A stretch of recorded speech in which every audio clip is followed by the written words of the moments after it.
ಜನವರಿ 31ರಂದು ಜಿಡಿ ಹರೀಶ್ ಗೌಡರವರ 37ನೇ ವರ್ಷದ ಹುಟ್ಟುಹಬ್ಬ ಅಂಗವಾಗಿ ರಾಜ್ಯದಲ್ಲಿ ಬರ ಇರುವುದರಿಂದ ರೈತ ಸಂಕಷ್ಟದಲ್ಲಿದ್ದು ನಾವು ವಿಜೃಂಭಣೆಯಾಗಿ ಹುಟ್ಟುಹಬ್ಬ ಆಚರಿಸಿಕೊಳ್ಳುವುದು ಬೇಡ, ಸರಳವಾಗಿ ಹುಟ್ಟುಹಬ್ಬ ಆಚರಿಸಿಕೊಳ್ಳಲು ಶಾಸಕರು ತಿಳಿಸಿದ್ದಾರೆ ಎಂದು ಜೆಡಿಎಸ್ ಪಕ್ಷದ ನಗರಾಧ್ಯಕ್ಷ ಫಜಲ್ ಉಲ್ಲಾ ತಿಳಿಸಿದರು. ಅವರು ನಗರದ ಪತ್ರಕರ್ತ ಸಂಘದ ಕಚೇರಿಯಲ್ಲಿ ಕರೆಯಲಾಗಿದ್ದ ಸುದ್ದಿಗೋಷ್ಠಿಯಲ್ಲಿ ಭಾಗವಹಿಸಿ ಮಾತನಾಡಿದರು. ಹುಣಸೂರು ತಾಲೂಕಿನ ಶಾಸಕ ಜಿಡಿ ಹರೀಶ್ ಗೌಡರ 37ನೇ ವರ್ಷದ ಹುಟ್ಟುಹಬ್ಬವನ್ನು ಪಕ್ಷದ ಕಾರ್ಯಕರ್ತರು ಹಾಗೂ ಅಭಿಮಾನಿಗಳು ಆಚರಿಸುತ್ತಿದ್ದು, ಆ ದಿನ ಹರೀಶ್ ಗೌಡರವರು ಮೈಸೂರಿನ ಚಾಮುಂಡಿ ಬೆಟ್ಟದಲ್ಲಿ ಪೂಜೆ ಸಲ್ಲಿಸಿ ನಂತರ ತಾಲೂಕಿಗೆ ಬಂದು ವಿವಿಧ ದೇವಸ್ಥಾನದಲ್ಲಿ ಪೂಜೆ ಸಲ್ಲಿಸಲಾಗುತ್ತದೆ. ಜೊತೆಗೆ ಸಾರ್ವಜನಿಕ ಆಸ್ಪತ್ರೆಯಲ್ಲಿರುವ ರೋಗಿಗಳಿಗೆ ಹಣ್ಣು ಹಂಪಲ ವಿತರಿಸಲಾಗುವುದು. ಆನಂತರ ತಮ್ಮ ನಿವಾಸದಲ್ಲಿ ನಡೆಯುವ ಹುಟ್ಟುಹಬ್ಬದ ಕಾರ್ಯಕ್ರಮದಲ್ಲಿ ಭಾಗವಹಿಸುವವರು ಎಂದು ತಿಳಿಸಿದ್ದಾರೆ. ಈ ಸಂದರ್ಭದಲ್ಲಿ ಪಕ್ಷದ ಕಾರ್ಯಕರ್ತರಾದ ಕಿರಂಗೂರು ಬಸವರಾಜು, ಉದ್ಯಮಿ ಹರವೆ ಶ್ರೀಧರ್, ಸತೀಶ್ ಹಾಗೂ ಗೋವಿಂದಗೌಡ ಇದ್ದರು.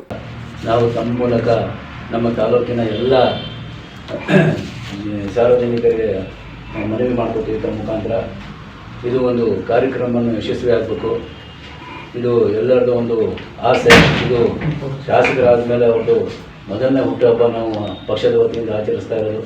ಇದೊಂದು ಯಶಸ್ವಿ ಆಗಬೇಕು ಅಂತ ಹೇಳಿ ಆ ದೇವರ ಪ್ರಾರ್ಥನೆ ಮಾಡಿ ಆ ದೇವರು ಅವ್ರಿಗೆ ಹೆಚ್ಚಿನ ಶಕ್ತಿ ಕೊಡಲಿ.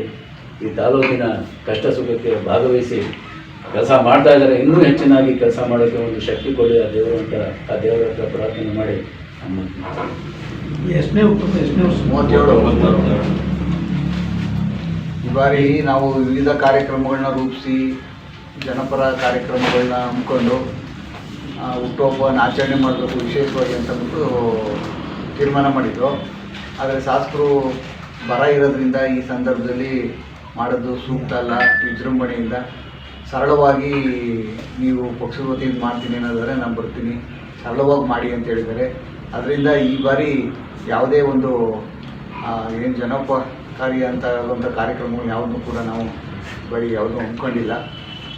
ಮುಂದಿನ ದಿನಗಳಲ್ಲಿ ಮಳೆ ಬೆಳೆ ಎಲ್ಲ ಚೆನ್ನಾಗಾಗಿ ನಾಡು ಸುಭಿಕ್ಷವಾಗಿ ಇದ್ದಂಥ ಸಂದರ್ಭದಲ್ಲಿ ಮುಂದಿನ ಬಾರಿ ಇದೇ ರೀತಿ ಪಕ್ಷದ ವತಿಯಿಂದ ಕಾರ್ಯಕ್ರಮವನ್ನು ರೂಪಿಸಿ ಒಂದು ತಾಲೂಕಿನ ಜನತೆಗೆ ಅನುಕೂಲವಾಗುವಂಥ ಕಾರ್ಯಕ್ರಮಗಳನ್ನ ರೂಪಿಸೋದ್ರ ಮೂಲಕ ಹುಟ್ಟುಹಬ್ಬವನ್ನು ಆಚರಣೆ ಮಾಡಬೇಕಂತ ತೀರ್ಮಾನ ಮಾಡ್ತೀವಿ.